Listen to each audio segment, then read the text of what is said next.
నిర్మల్ జిల్లా భైంస మండలానికి చెందిన ఓ రైతు తనలో ఉన్న సృజనాత్మకతను ప్రదర్శించారు. స్థానికంగా ఉన్నటువంటి శుద్ధవాగు నీటిని దాటేందుకు వెదురు బద్దలు, కట్టెలు, బల్లలతో ఓ బ్రిడ్జిని ఏర్పాటు చేశారు.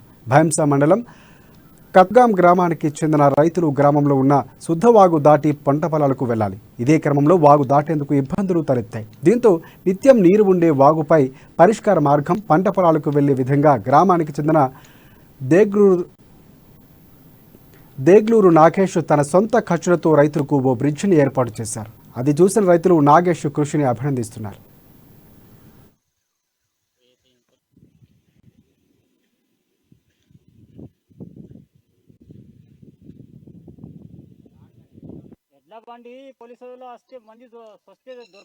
నా పేరు నాగేష్, మా ఊరు కత్తిగాం, భైంసా మండల్. ఇక్కడ వాగు బయట మాకు ఒక 8-10 ఎకరాల భూమి ఉంటుంది. ఇక్కడ వాగు బయట వెళ్ళాలంటే చాలా ఇబ్బంది పడుతున్నాం మేము.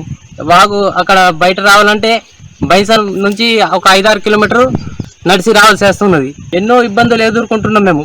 ఇక్కడ ఇసుక అక్రమంగా తీసుకుపోయి మొత్తము వాగులో గుంతలు ఏర్పడ్డాయి. ఎందరో కాలు జారి బండలు తగిలి ఎన్నో కాలు చేతులు ఇరిగిపోవడం కూడా జరిగింది.